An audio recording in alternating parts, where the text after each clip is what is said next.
রসুলের মৃত্যুর কত বছর পরে ঈদে মিলাদুন্নবীর প্রচলন ঘটে? 593 অথবা 614 বছর পরে। এবার আপনাদের এই এলাকার মানুষের কাছে একটা আমার জিজ্ঞাসা, আপনারা সকলেই বলেন তো দেখি যে ইসলাম পরিপূর্ণতা লাভ করেছিল মোহাম্মদের যুগে না আবু সাইদ মুজাফফরউদ্দিন কুকুবুরির যুগে? মোহাম্মদ সাল্লাল্লাহু আলাইহি সাল্লামের যুগে।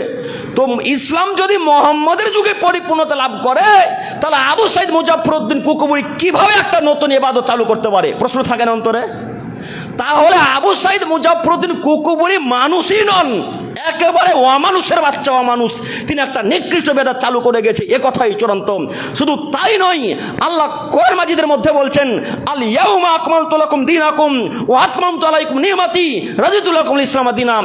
এ আদমের ছেলেমেয়েরা মনে রেখো, আজ আমি ইসলামকে পরিপূর্ণ করে দিলাম তোমাদের জন্য, এবং আমার সমস্ত নিয়ামত তোমাদের উপর জারি করে দিলাম, এবং ইসলামকে আমি মনোনীত হিসেবে পছন্দ করে নিলাম, ইসলামকে আমি কবুল করে নিলাম। এবার আপনি বলেন, মোহাম্মদের যুগে যদি ইসলাম পরিপূর্ণতা লাভ করে, তাহলে আবু সাইদ মুজাফফরউদ্দিন কুকুবুরি কিভাবে নতুন ইবাদত চালু করতে পারে? অসম্ভব কখনো নয়।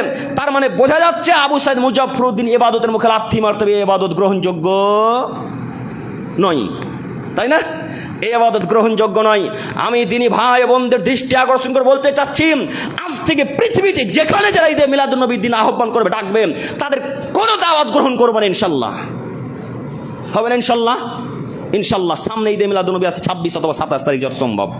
এই ঈদে মিলাদুন্নবী কোশ্চেন কালে আহলে হাদিসের বাচ্চা পালন করতে পারে না। শুধু তাই নয়, এই আবু সাইদ মুজাফফরউদ্দিন কুকুবুরি এই ঈদে মিলাদুন্নবীর দিন গান বাজনার আয়োজন করতো। আচ্ছা আপনারা বলেন তো, গান বাজনা হালাল না হারাম? হারাম। তো গান বাজনা যদি হারাম হয়, তাহলে এই আবু সাইদ মুজাফফরউদ্দিন কুকুবুরি কেন নাচ গানের আয়োজন করলে? শুধু তাই নয়, ইতিহাসবিদগণ বলছেন যে আবু সাইদ মুজাফফরউদ্দিন কুকুবুরি নিজে নাচ গানে অংশগ্রহণ করতেন, নিজে ডান্স করতেন, নাউজুবিল্লাহি মিন জালিক। অথচ মোহাম্মদ সাল্লাল্লাহু আলাইহি ওয়াসাল্লাম প্রকাশ্যে নাচ গানের মুখে লাথি মেরে হারাম করে দিলেন। এবার আপনারা বলেন, এরপরও এক শ্রেণী 3 নম্বর শ্রেণীর পচা বেদাতি, যারা জর্দাখোর, গুলখোর, গুটকাখোর বেদাতির বাচ্চারা বলে যাচ্ছেন যে আবু সাইদ মুজাফফরউদ্দিন কুকুবুরি ভালো কাজ করেছে, আবু সাইদ মুজাফফরউদ্দিন কুকুবুরি একটা দামি কাজ চালু করে গেছে।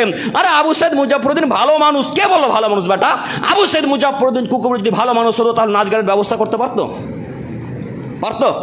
আবু সাইদ মুজাফফরউদ্দিন কুকুবুরি যদি ভালো মানুষ হতো, তাহলে বেদাত চালু করতে পারতো? তার মানে আবু সাইদ মুজাফফরউদ্দিন কুকুবুরি ভালো মানুষ নন।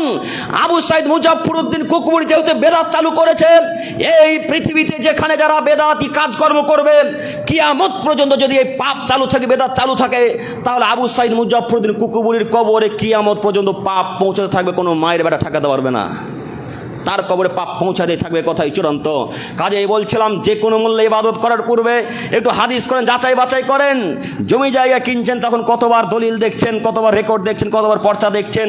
আর যেই ইবাদত করে জান্নাত জাহান্নাম নির্ভর করে, সেই ইবাদত সঠিক কিনা ভুল, এটা একবার যাচাই বাছাই করবেন না? হ্যাঁ, এত নোংরা মানুষের আকীদা খারাপ আমরা বুঝতে পারিনি। আমরা বুঝেছি তখন যখন ঈদে মিলাদুন্নবী পালন করেছে, তখন বুঝতে পেরেছি তার মানে মানুষের মাথাতে বুদ্ধিও নাই, ব্রেনও নাই, কিছুই নাই, যা আছে সবই গোবর ভরা। তাদের ব্রেন বুদ্ধি কিছুই কাজ করে না। শুধু তাই না,